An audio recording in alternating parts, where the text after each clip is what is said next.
எப்பத்தா என்று சொல்லி தீரப்பவரே என் வாழ்வின் கதவை திறந்திடுமே.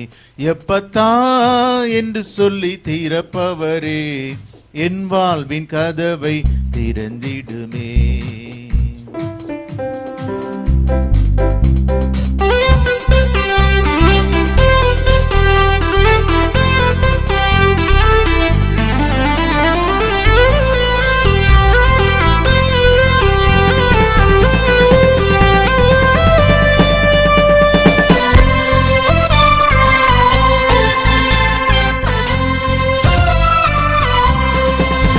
வானத்திலானாலும் ஆழத்திலானாலும் அடைப்பட்டதெல்லாம் தீர்க்கும். ஒரு வார்த்தை ஒன்று வாயிலிருந்து புறப்பட்டால் உடன் தீர்க்கும். வானத்திலானாலும் ஆழத்திலானாலும் அடைப்பட்டதெல்லாம் தீர்க்கும். ஒரு வார்த்தை ஒன்று வாயிலிருந்து புறப்பட்டால் உடன் தீர்க்கும். எப்பத்தா என்று சொல்லி தீரப்பவரே என் வாழ்வின் கதவை திறந்திடுமே. எப்பத்தா என்று சொல்லி தீரப்பவரே என் வாழ்வின் கதவை திறந்திடுமே.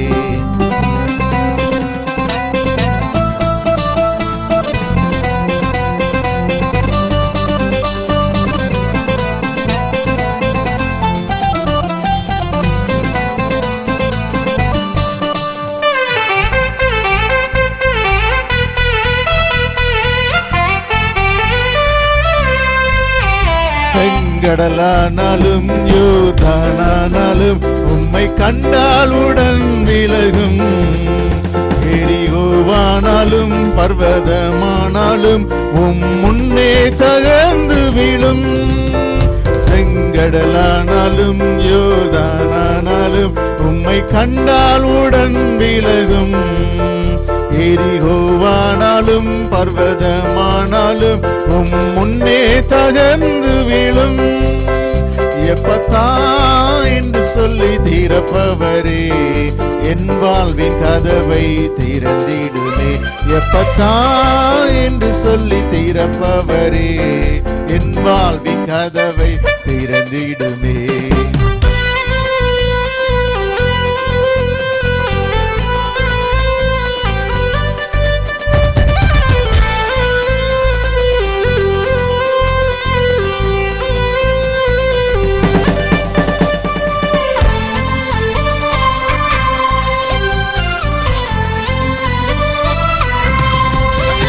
குருடான கண்கள் அடைப்பட்ட செவிகள் நீர் தொட்டால் உடன் திறக்கும்.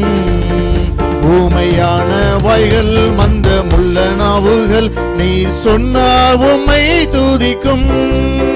குருடான கண்கள் அடைப்பட்ட செவிகள் நீர் தொட்டால் உடன் திறக்கும். ஊமையான வாய்கள் மந்தமுள்ள நாவுகள் நீர் சொன்னால் உம்மை துதிக்கும். எப்பத்தா என்று சொல்லி தீரப்பவரே என் வாழ்வின் கதவை திறந்திடுமே. எப்பத்தா என்று சொல்லி தீரப்பவரே என் வாழ்வின் கதவை திறந்திடுமே.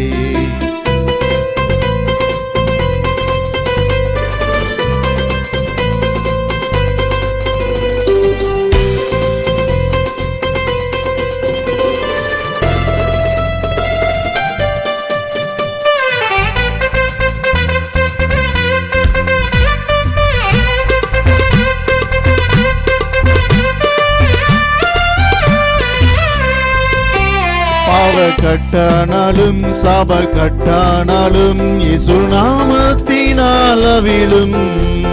சீரை கதவானாலும் கல்லறையானாலும் வல்லமையால் தீர்க்கும். பாவ கட்டானாலும் சாப கட்டானாலும் இயேசு நாமத்தினால் அவிழும்.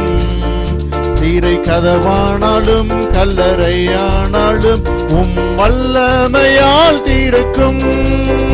எப்பத்தா என்று சொல்லி திறப்பவரே, என் வாழ்வின் கதவை திறந்திடுமே. எப்பத்தா என்று சொல்லி திறப்பவரே, என் வாழ்வின் கதவை திறந்திடுமே. தேவனுக்கே துதி கன மகிமை உண்டாவதாக. அன்பான தொலைக்காட்சி நேயர்களே, இந்த தொலைக்காட்சி நிகழ்ச்சி மூலம் உங்களை சந்திப்பதில் பெருமகிழ்ச்சி அடைகின்றேன்.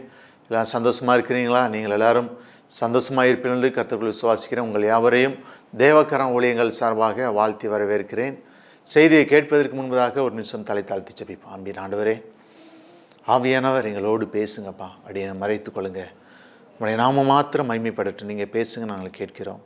இயேசு நாமத்தில் ஜெபிக்கிறோம் நல்ல பிதாவே, ஆமேன். இந்த நாளிலும் உபதேசம் என்கிற தலைப்பிலே நாம் தியானம் செய்ய போகிறோம். டீச்சிங். அதற்கு ஆதாரமாக எடுத்துக்கொண்ட வசனம் சங்கீதம் 78:1.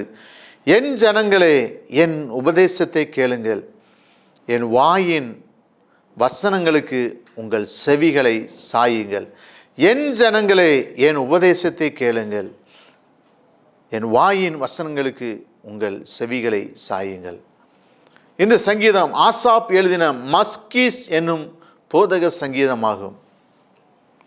சொல்லப்பட்டிருக்கிறது, என் ஜனங்களே, என் உபதேசத்தை கேளுங்கள்.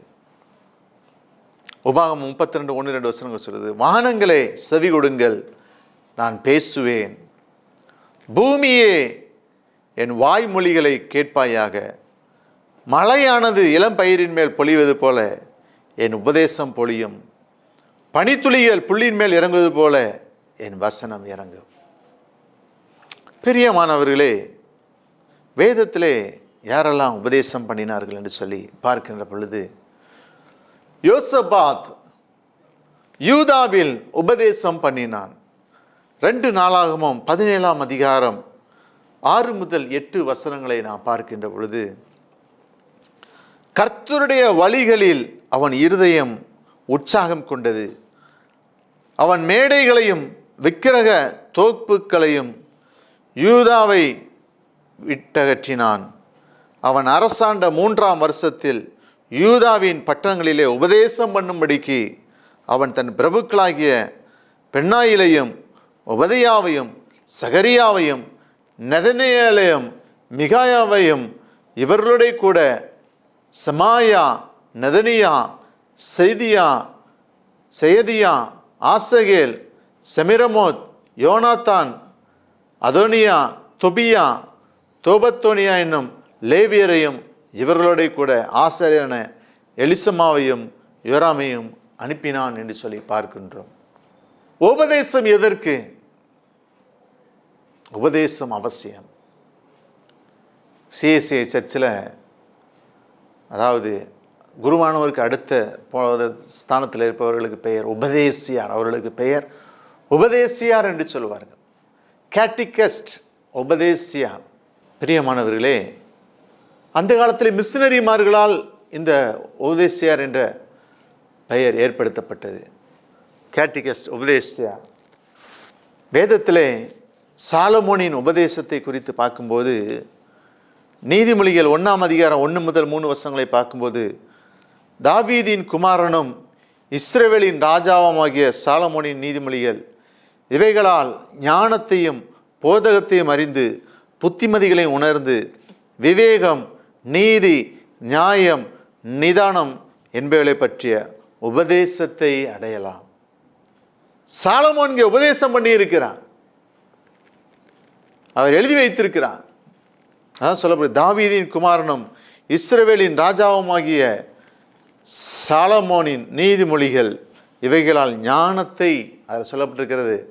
இந்த நீதிமொழிகள் புஸ்தகம் சாலமோனால் எழுதப்பட்டது. அவர் சொல்கிறார், இவைகளால் ஞானத்தை அறிந்து கொள்ளலாம்.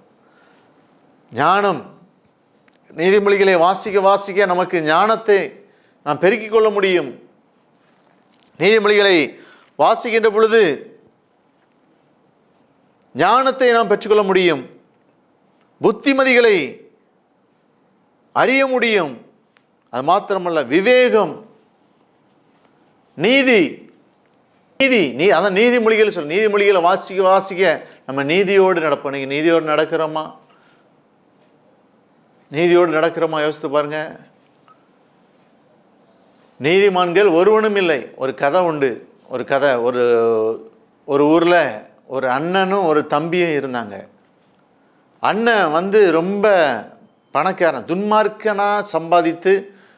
துன்மார்க்கமான வழியிலே சம்பாதித்து ரொம்ப பணக்காரனாக இருந்தான். தம்பி நேர்மையானவன். அவனுக்கு நேர்மையான ஒரு சின்ன குடிசை தான். தவறான முறையில் சம்பாதிக்க மாட்டான், நேர்மையான முறையில் சம்பாதித்தான். தம்பியும் அண்ணனும் ஒரு நாள் சந்திக்கிறார்கள். அப்பொழுது அண்ணன் சொல்கின்றான் தம்பியை பார்த்து, தம்பி, நீயும் என்னை போல துன்மார்க்கமாய் பொய் சொல்லி சம்பாதித்தால் நீனும் பணக்காரனாகி விடலாம். நீ இப்படியே ஏழையாக இருந்து கொண்டு இருக்க. என்ன பாரு, நான் பொய் சொல்லி சம்பாதிக்க எவ்வளோ வசதியாக இருக்கேன் பற்றியான்னு சொல்கிறான். தம்பி அவனை பார்த்து சொல்கிறான், இல்லைண்ணா நான் இப்படியே இருக்கிறேன். அப்போ அண்ணன் சொல்கிறான், தம்பி, நீனும் நானும் ஒரு உடன்படிக்கை பண்ணுவோம்.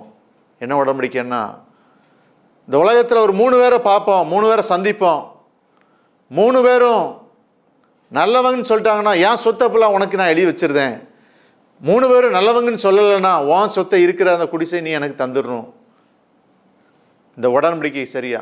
தம்பி யோசித்தான், சரி என்ன உடன்படிக்கைக்கு நான் சரி என்று ஒத்துக்கொள்கிறேன்னு சொல்லி 2 பேரும் முடிவெடுத்தார்கள். 2 பேரும் உலகத்துக்குள்ளே ஊருக்குள்ளே வராங்க. முதலாவது ஒரு வியாபாரியை சந்திக்கிறார்கள். அந்த வியாபாரியை சந்திக்கிறார்கள். வியாபாரி அண்ணன் தம்பி கேட்குறாரு அந்த வியாபாரிகிட்ட, அண்ணே, நீங்கள் வசதியாக இருக்கீங்களே, நீங்கள் எப்படி சம்பாதிச்சிங்க? எப்படி? நான் பொய் சொல்லி தான் சம்பாதிச்சேன். வியாபாரத்தில் பொய் சொல்லாமல் இருக்க முடியாதுல்ல, அதனால் நான் பொய் சொல்லி தான் சம்பாதிச்சேன். இந்த காலத்துலலாம் நேர்மையாக இருக்க முடியுமா அப்படின்னு சொல்லி வியாபாரி சொல்லிவிடுகிறார். தம்பிக்கு ஒரே வருத்தம். அடுத்து இன்னொரு ஆள் சந்திக்கிறார். போயிட்டுருக்காங்க. ஒரு வக்கீல் வராரு. வக்கீலை சந்திக்கிறாங்க. அப்போ தம்பி அந்த வக்கீல்கிட்ட கேட்குறாரு, சார், நீங்கள் வசதியாக இருக்கீங்களா? எப்படி சார், எப்படி இவ்வளோ சொத்து வந்தது? ஐயா போங்க, நான் வக்கீல் தொழிலில் பொய் சொல்லி சம்பாதிக்கலன்னா, கோர்ட்டில் பொய் சொல்லலைன்னா நான் அக்யூஸ்டை விடுதலையாக்க முடியாது. நான் பொய் சொல்லி தான் நான் சம்பாதிச்சு இந்த இவ்வளோ வசதிக்கு வந்தேன்னு சொல்லி வக்கீல் சொல்லிவிடுகிறார். தம்பிக்கு ஒரே ஏமாற்றம். மூன்றாவதாக ஒரு டாக்டரை சந்திக்கிறார்கள். டாக்டர் வராரு. தம்பி கேட்குறான், சார், நீங்கள் இவ்வளோ வசதியாக இருக்கீங்களா? எப்படி சார்? ஐயோ போங்க ஐயா, நான் நோயாளிக்கு நோயே இருக்காது, அவனுக்கு நோயின்னு சொல்லி பொய் சொல்லி தான் என் சம்பாதியத்தையே நான் பண்ணிக்கிட்டு இருக்கேன் அப்படி சொல்லி அந்த வியாதியை அந்த டாக்டர் சொல்லி விடுகிறார். கடைசியில் அண்ணன் சொன்னான், தம்பிகிட்ட, பைத்தியக்காரா, பார்த்தியா, இந்த உலகத்தில் உன்ன மாதிரி பைத்தியக்காரன் யாருமே இல்லை. பாருங்க, 3 பேரும் பொய் சொல்லி தான் சம்பாதிக்கான். கடைசியில் அண்ணன் அந்த தம்பியோட சொத்தையும் எழுதி வாங்கி விடுகிறான். இது ஏன் சொல்கிறேன் என்று சொன்னார், பூமியிலே நீதிமான்கள் ஒருவனும் இல்லை. பூமியிலே நீதிமான்கள் ஒருவனும் இல்லை. நீதிமொழிகளை படிக்க படிக்க விவேகம், நீதி, நியாயம், நிதானம். நீ நிதானம் இருக்குதா?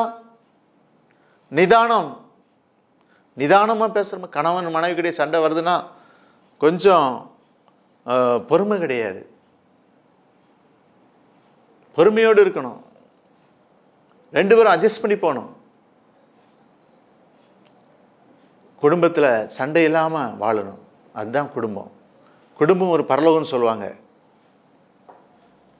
பிரியமானவர்களே, நீதிமொழிகளில் சாலமோன் சொல்ல, நீதிமொழி 4:1-2 வசனங்களை சொல்லுது, பிள்ளைகளே, நீங்கள் தகப்பன் பதத்தை கேட்டு புத்தி அடைமடி கவனியுங்கள். நான் உங்களுக்கு நற்பதத்தை தருகிறேன், என் உபதேசத்தை விடாதீர்கள் என்று சொல்லுகிறார். நீதிமொழிகள் 9:9 ஞானமுள்ளவனுக்கு போதகம் பண்ணு, அவன் ஞானத்தில் தேறுவான். நீதிமானுக்கு உபதேசம் பண்ணு, அவன் அறிவில் விருத்தி அடைவான். நீதிமானுக்கு உபதேசம் பண்ணு, நீதிமானுக்கு டீச் பண்ணு, நீ வேதத்தை பற்றி சொல்லு, அவன் அறிவில விருத்தி அடைவான். சாலமோன் சொல்லுதார் நீதிமொழிகள் 9:9. நீதிமொழிகள் 23:23 சத்தியத்தை வாங்கு, அதை விற்காதே, அப்படியே ஞானத்தையும் உபதேசத்தையும் புத்தியையும் வாங்கு. உபதேசத்தை வாங்கு. பெரிய ஆட்கள் உனக்கு நல்ல ஆலோசனை சொல்றாங்களா, அதை கேட்டுக்கொள். உன்னை விட அவர்கள் எவ்வளவு அனுபவம் மிக்கவர்கள், அவர்களை அசட்டை பண்ணக்கூடாது. உன்னை விட முதிர் வயதில் உள்ளவர்கள் ஏதாவது ஒரு ஆலோசனை சொன்னால் அதை உடனே நீ கேள். கேட்டு அதன்படி செய், அது உனக்கு ஆசீர்வாதமாக இருக்கட்டும். இருக்கும். பெரிய ஆட்கள் சொல்கிறத கேட்கணும். அவங்க எவ்வளவு அனுபவத்தில் உள்ளவங்க, எத்தனை பேரை சந்திச்சிருப்பாங்க, எத்தனை பேரை பார்த்துருப்பாங்க. நீதிமொழிகள் 23:23, சத்தியத்தை வாங்கு, அதை விற்காதே. அப்படி ஞானத்தையும் உபதேசத்தையும் புத்தியையும் வாங்கு. உபதேசத்தை வாங்கு. டிவியில் செய்தி நாங்கள் ஏன் கொடுக்குறோம்? உபதேசம் பண்ணுறோம். எதற்கு? நீங்கள்லாம் நல்லா இருக்கணும், நீங்களாம் துன்மார்க்கமான ஜீவியத்தில் இருக்கக்கூடாது, நீங்கள் பாவத்தில் விழுந்து மாட்டிக்கிடக்கூடாது. அதற்காக தான் நான் இவ்வளோ நாள் ஜேடிகே டிவியில் இவ்வளோ நாள் நான் சொல்லிக்கிட்டு இருக்கேன் சத்தியத்தை. டிவி மூலமாக நான் இவ்வளோ நாள் சத்தியத்தை சொல்லி கொண்டிருக்கிறேன். எதற்கு உபதேசம் பண்ணி கொண்டிருக்கிறேன்? எதற்கு? ஆண்டுடைய வார்த்தையை நான் சொல்லுகிறேன். நீங்கள் எல்லாரும் ரட்சிக்கப்படணும், நீங்கள் எல்லாம் ஆண்டவருக்கு நேராக திரும்பணும், நீங்கள் எல்லாம் பிசாசுக்கு நேராக திரும்பக்கூடாது, பிசாசை வலையில மாட்டிக்கொள்ளக்கூடாது என்பதற்காக இத்தனை வருடங்கள் நான் இந்த டிவி ஊழியத்தை செய்து வருவதற்கு காரணம் அதுதான். உபதேசம். நீதிமானுக்கு உபதேசம் பண்ணு அவன் அறிவில் விருத்தி. ஏன் இவ்வளோ ரூபா செலவழித்து இவ்வளோ பிரயாசப்பட்டு உங்களுக்கு நான் சொல்லணும்? நீங்களாம் நல்லா இருக்கணுங்கிறதுக்காக. ஏசாயா தீர்க்கதரிசி புஸ்தகத்தில் சொல்லப்பட்ட காரியங்களை குறித்து அங்கே சொல்லப்பட்டிருக்கிறது. ஏசாயா 40:28, ஏசாயா 28:9, அவர் யாருக்கு அறிவை பதிப்பார், யாருக்கு உபதேசத்தை உணர்த்துவார்? பால் மறந்தவர்களுக்கு முளை மறக்க பண்ணப்பட்டவர்களுக்குமே, முளை மறக்க பண்ணப்பட்டவர்களுக்குமே என்று சொல்லி பார்க்கிறோம். ஏசாயா 29:24, வலிவி போகிற மனதை உடையவர்கள் புத்திமான்களாகி முறுமுறுக்கிறவர்கள் உபதேசம் கற்றுக்கொள்வார்கள். முறுமுறுக்கிறவர்களுக்கு உபதேசத்தை சொல்லு, அவர்கள் உபதேசத்தை கற்றுக்கொள்வார்கள் வேதம் சொல்கிறது. ஒருவேளை முறுமுறுக்காதீங்க, உபதேசத்தை கற்றுக்கொள்ளுங்க, நீங்கள் முறுமுறுக்க மாட்டீங்க. சத்தியத்தை அறிந்து கொள்ளுங்க, சத்தியம் உங்களை விடுதலையாக்கும். அதுதான் எங்களுடைய பிரயாசம். நீங்களாம் சத்தியத்தை அறியணும், அதுதான் என்னுடைய பிரயாசம். இந்த தேவகரம் ஊழியத்தினுடைய பிரயாசம் அதுதான். நீங்களாம் சத்தியத்தை அறிந்து கொள்ளணும். அதற்கு தான் எங்கள் ஊழியத்திலிருந்து நாங்கள் வருஷத்துக்கு 2 முறை வேதாகம தேர்வு நடத்துகிறோம். ஒன்று கோடைகால வேதாகம தேர்வு, இன்னொன்று கிறிஸ்து பிரபு பண்டிகை வேதாகம தேர்வு. 2 வேதாகம தேர்வு நடத்துகிறோம். சத்தியத்தை அறியணும், தேவனுடைய வசனத்தை கேட்கணும், பார்க்கணும், படிக்கணும். அதற்காகத்தான். இயேசுவின் உபதேசத்தை பாருங்கள். மார்க்கு 13:53-54, இயேசு இந்த ஓமைகளை சொல்லி முடிந்த பின்பு அவ்விடம் விட்டு தாம் வளர்ந்த ஊரிலே வந்து அவருடைய ஜெப ஆலயத்தில் அவர்கள் உபதேசம் பண்ணினார். அவர்கள் ஆச்சரியப்பட்டு, இவனுக்கு இந்த ஞானமும் பலத்த செய்கைகள் எப்படி வந்தது? இயேசு உபதேசம் பண்ணினார்.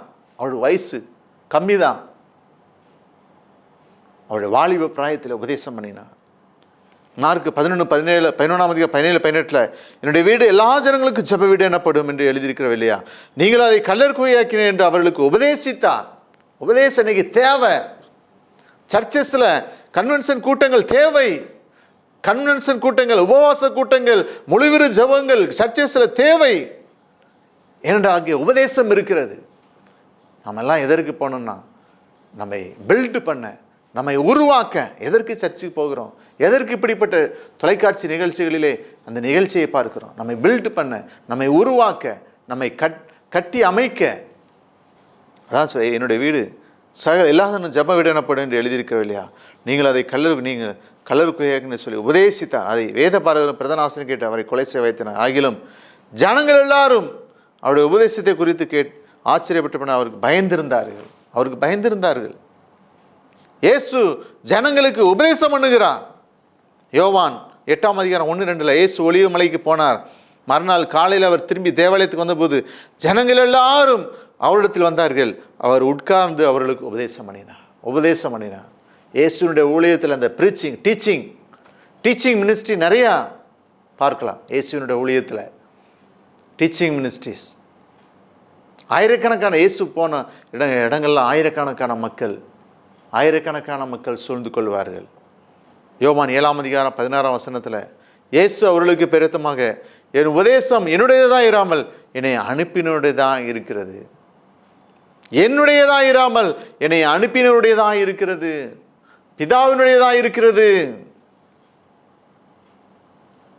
யோவான் 18:19-20 பிரதான ஆசாரியன் இயேசுவினிடத்தில் அவருடைய சீசரை குறித்தும் போதகரை குறித்தும் விசாரித்தான்.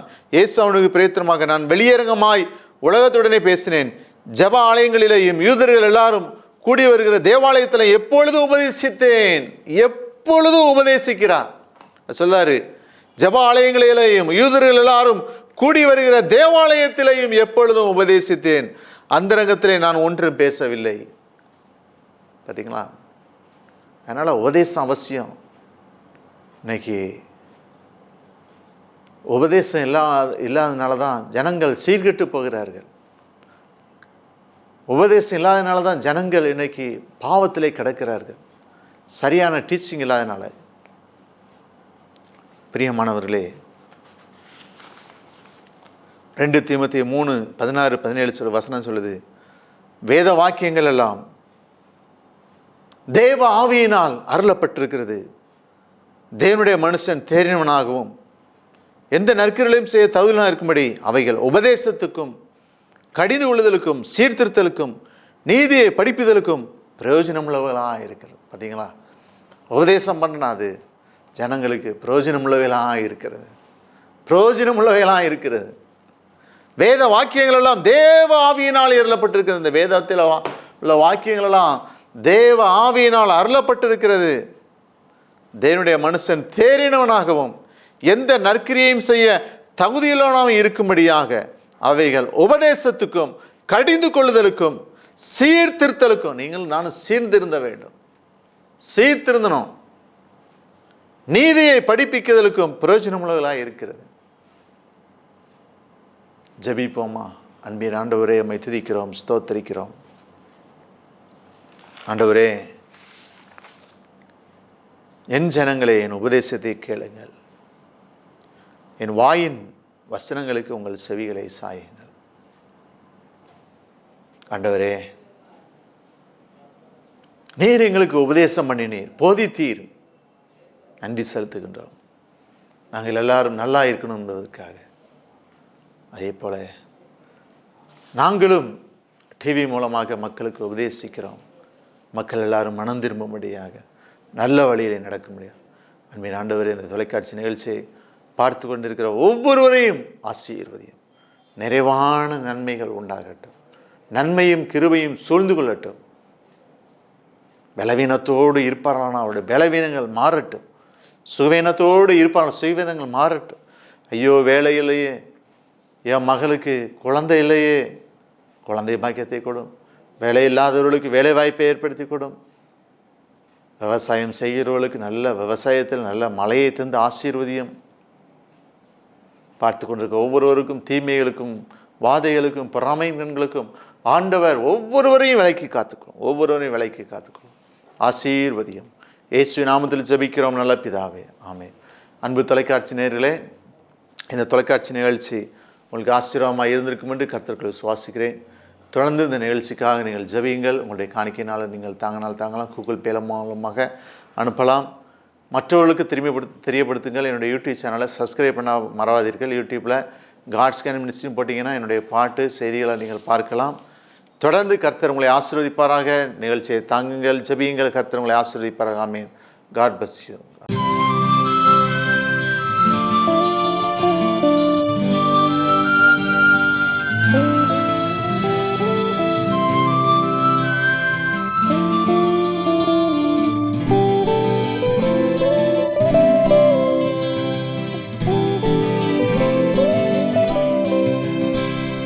Great is the Lord, He is holy and just, by His power we trust in His love. Great is the Lord, He is faithful and true, by His mercy He flows His love. Great is the Lord and worthy of glory, great is the Lord and worthy of praise. Great is the Lord, now lift up your voice, now lift up your voice. Great is the Lord, great is the Lord,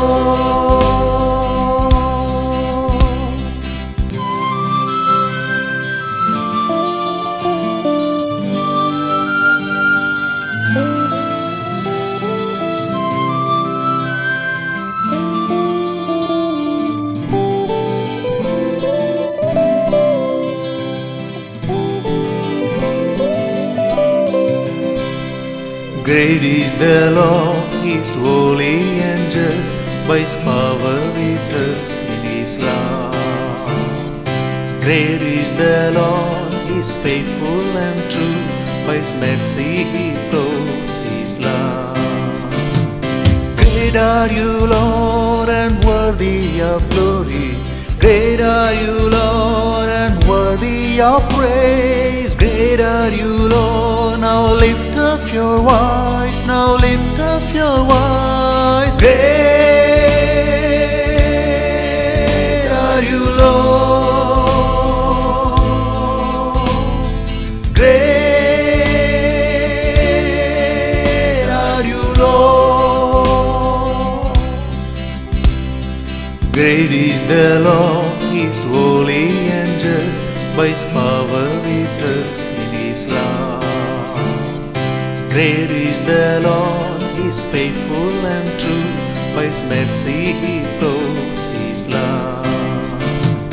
Great is the Lord and worthy of glory.